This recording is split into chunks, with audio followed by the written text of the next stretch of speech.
Who put me in charge? This gun in my hand.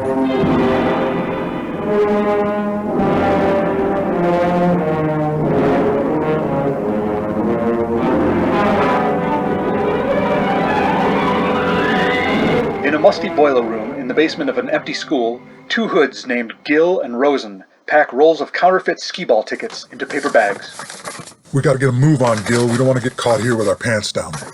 What's the hurry? All the cops in this precinct are on the boss's payroll. It's not them I'm worried about. It's that guy that goes around attacking mugs and foiling their plans. Falk Zildjian. Never heard of him. Is that like a Volkswagen? Rosen, are you using some kind of Nazi term against this guy? 'Cause I'm not along for the ride with that. I don't mind printing bogus Skee-Ball tickets here, but Nazis are beyond the pale. My cousin's a Jew. There's no Nazi... What are you... Falk Zildjian. Falk, like the first part of Falcon. Yeah, they do this matrilineal thing. If your mom's a Jew, you're Jewish. My aunt who married into the family's Jewish, so I guess her sons are both Jews. I'm aware of how it works. It's not like blacks, where if anybody upstream is black, like one drop or whatever. So it turns out my cousin's a Jew, so I'm kind of protective. He doesn't even look like one.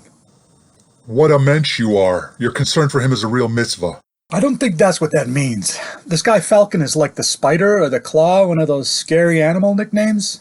No, he's not the Falcon. It's a first name and last name. Falk Zildjian. One of those roving do-gooders with a mask or a scarf that always stays in place just under his nose? No mask, no scarf, no hero nickname. Definitely a roving do-gooder, though. You're both wrong. Falk Zildjian! Although it sounds like a real first and last name, Falk Zildjian is my hero nickname. But you won't have to worry about that where you're going. Hold him down, Rosen. I got him.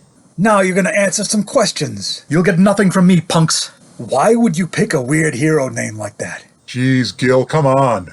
What's weird about it? You don't think that's weird? You stop short of being the Falcon, and then the last name is just a mouthful. Not that there's anything wrong with that. It's only 2 syllables. It's unusual, though. Oh, what's usual? Gil, man. Not a lot of Zildjians in my neighborhood. That says more about you than it does about me. Come on, Gil. All you're saying is it's not a wasp name. Yeah, but why would you pick a weird name? Is it like the intimidation factor? You saying it's intimidating because it might not be a white name? Hey, you said it, not me. Gil, that's not cool. That's somebody's family name. A guy's mom and dad and grandmother have that name. Is it your real name? No. You don't wear a mask anyway. Why bother with a fake name? If somebody sees you on the street, they could follow you and figure out your secret identity easy. Good point. Nobody can see my face.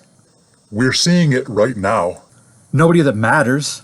Oh, whoa, that's harsh. I think he's saying he's going to kill us. There won't be any witnesses. No, you just won't be able to identify me. And you won't be so smug when I break free from your grip and turn the tables.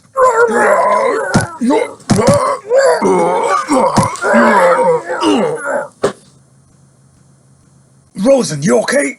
Yeah, I'm fine. How did it work out? Did he turn the tables? No, we're still holding him. You're not really good at this, are you, Zildjian? I'm fine. What do we do with him? Let's feed him through the pneumatic press that stamps the Skee-Ball tickets. That sounds horrible. That's the idea. It sounds like some Nazi crap. We're not doing it because of his ethnicity or because we want to take control of the Sudetenland. We're just making sure he doesn't rat us out. Snitches get stitches, right?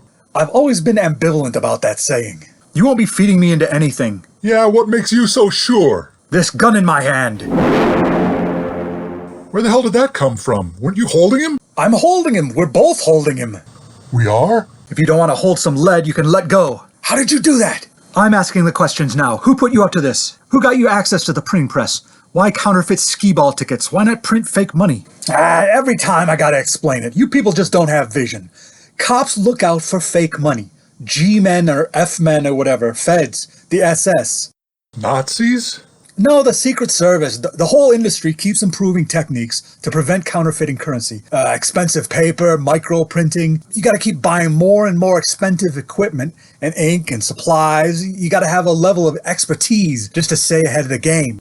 We pause in this rambling monologue for a word from our sponsor. This gun in my hand is brought to you by the National Rifle Manufacturers Association. Buy a gun and you'll become the good guy of your story. Bang, bang! I shot a burglar. You know, Billy, it's far more likely that one member of your household will threaten or kill another with that gun than ever use it in self-defense. Not me. I'm a good guy. And so is everyone in my family. Bang! Bang indeed. Like the average good guy, you're smarter than average, and gooder than average. Bang! Stay down, scumbag! We now return to the expository speech. So business owners are watching for it when you pass phony 50s. Who's looking for fake Skee-Ball tickets? You print it on colored construction paper with cheap ink that almost rubs off. If the printing plates are out of line and they smudge the image or double stamp it, there's no teenager at the arcade examining the tickets with a loop to make sure they're authentic. A loop? It's a little magnifying glass thing you wear on your eye. People use them to examine stamps or artwork or anything you gotta see close up. This guy knows what I'm talking about. Like a monocle. No, it's a little plastic or glass tube with a round magnifying glass on one end. Some of them you just hold with your hand, others will kind of stick in your eye socket, or they're built into a pair of glasses. Like a pince nez? Pipe down, you're going to jail. Who's your boss? You'll never get it out of us. I'm not really prepared for torture. Don't worry, I don't torture people. That's the kind of thing Nazis do. I'm glad we can agree on that. Go ahead and turn us over to the cops. We'll be out of there in 2 shakes of a lamb's tail. Don't throw us in the briar patch. Whoa, now that's not cool. I'm glad we can agree on that. What?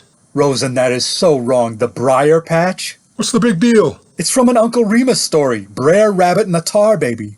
I didn't mention the tar baby. I just like the part about don't throw me in the briar patch. It's reverse psychology. Anyway, it's not like I'm giving credit to Joel Chandler Harris. I don't know, man. Look, it's not... You're just assuming I have a racist motivation for mentioning that, but I heard the story from a black guy. What, you heard it on Amos and Andy? Some white guys doing minstrel show accents on the radio? No, my cousin's black.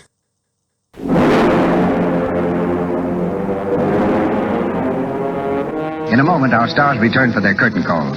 But first, a timely word. Tonight's presentation of This Gun in My Hand was brought to you by the National Rifle Manufacturers Association. Hey, Dad, manufacturers is such an ugly word. Why don't we just call it the National Rifle Association? I like where you're going with that idea. Let's put a pin in it and maybe discuss it while the tape isn't rolling. Sure, Dad. I just figured that way people will forget that the organization's policies mainly help rich manufacturers get richer. We could pretend it's a sincere grassroots organization that's not all about profit. That way, suckers who don't stand to benefit from our policies, who would in fact be more likely to see their family members killed... Put a pin in it, Billy. We're back with the stars of our show, Rob Northrop. The stars are all me. I wrote, performed, and edited this. Do me a favor and review this episode on iTunes or Apple Podcasts or Snitcher.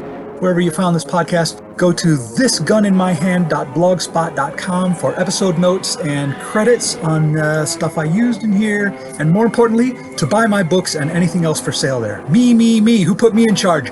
This gun in my hand. Skee-Ball Racket, the first episode of This Gun in My Hand, is released under a Creative Commons Attribution, Non-Commercial, No Derivatives license. You can share this audio if you don't charge for it, don't modify it, and do attribute it to Rob Northrop. Our theme music is from a 1950 movie called The Sun Sets at Dawn, which is in the public domain.